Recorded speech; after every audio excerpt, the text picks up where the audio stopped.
And I started studying, and I looked at Jesus, for instance, that drove out the evil spirits into the pigs, and the pigs then into the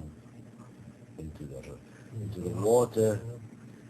I mean, even at that principle, it means those spirits still existed and would have looked for new hosts. So that to me was developed, and that made me question a lot about the Jesus message, because just in that one event was an unacceptable point.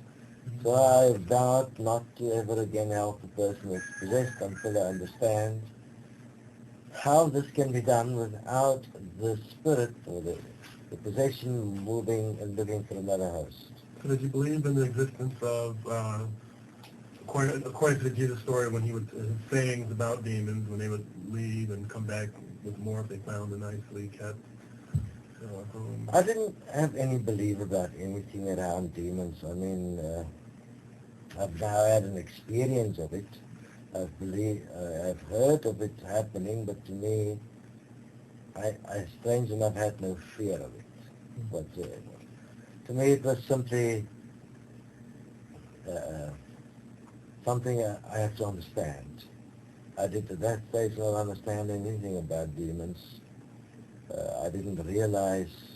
All I knew is that, to me, it was a test God placed.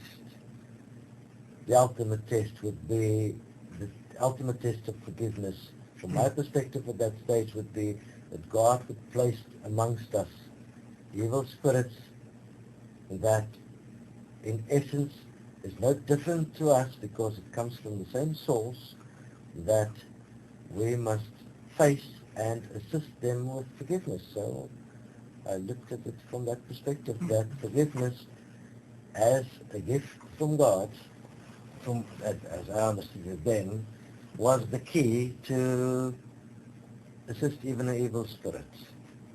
And that would be the kind of challenge God would place in front of us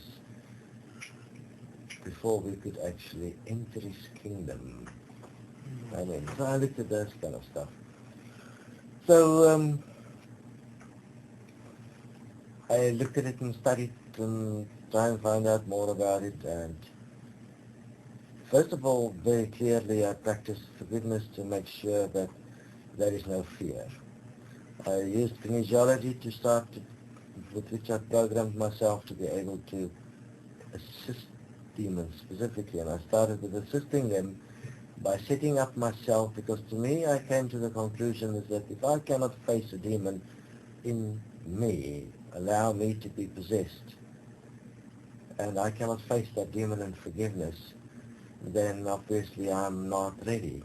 The only way to find out if I'm ready to assist a demon is to actually take them into me. So I set myself up to take out demons automatically, no matter where I go, simply by being in the presence of the beings, or even in a shopping center, that I take the demons into me automatically.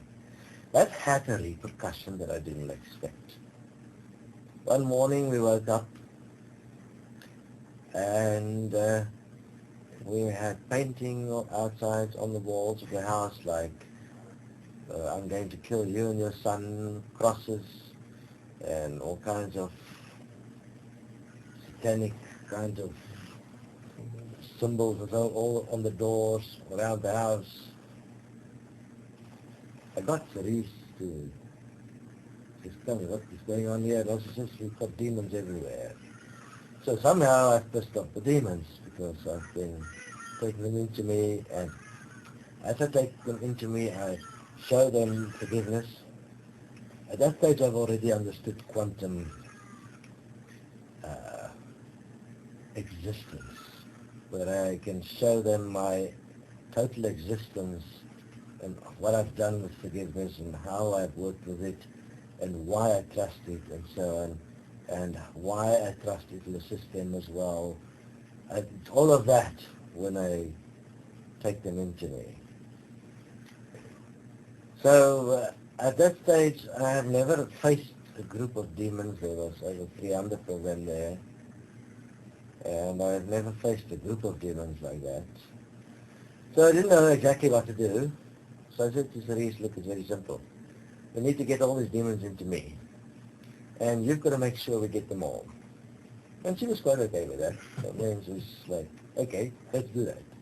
So that's what we did. We did the whole lot. The last 5 was the most difficult. They were the strongest demons. But we got them all into me, and as they got into me, I just stand and show them what forgiveness is and what it's all about. And they all transformed, and then they went somewhere. I don't know exactly where, but I mean, they were no longer demons. So at this stage, I was really very clear that forgiveness do actually transform the demon, specifically. So therefore, I made it my objective to help as many as possible. Started having meetings at home where we would specifically bring demons and specifically assist them.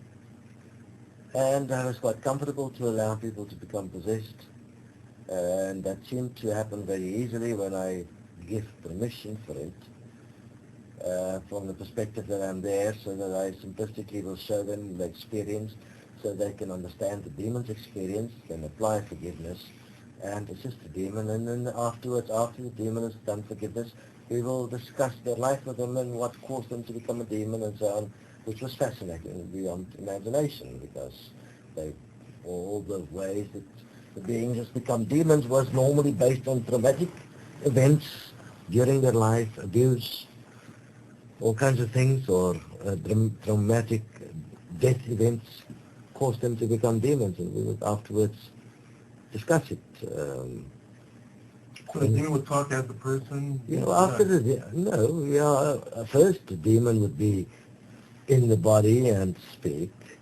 Once the demon has done forgiveness, we do forgiveness together. Once the demon has done forgiveness, the demon will wake up, and we would discuss their life, because they're no longer a demon. They would change their life in front of us. Wow. I mean, many. We did this many times, through various different bodies, testing it. We would have sometimes 3-4 people possessed at the same time, take them through the forgivenesses, assist them. They would resist many times. They would squeal and scream and do all kinds of strange demon-like stuff. They are possessing the person. I mean, their eyes pop over. It's a normal possession. If you've looked at some possessions on TV and so on, that's the kind of stuff that happens. I was extremely assertive and stable at that stage already. I'd practiced extensively to make sure that there is no fear, and to make sure, especially on one point that I realized was the critical point. There must be no point within me that I have not forgiven. If the demon could find such a point, they would attach to it, because that's all they actually did. They possessed you at the point where you have not forgiven.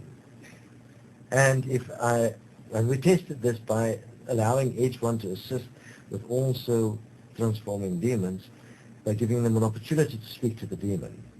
Well, I'm now there, but somebody else that's there would speak to the demon. But the demon would simply look at them and start to point out their points where they have not applied forgiveness. It says, how dare you speak to me about forgiveness if you have not forgiven? That's what the demon said. So the demons used, and they could see quite clearly, and that stumped the person, because they didn't know what to say, because the demon was talking the truth. At the nth degree, I had to then step in and actually assist the demon, because normally people have been unable to actually assist demons, because they had points within themselves where they had not forgiven.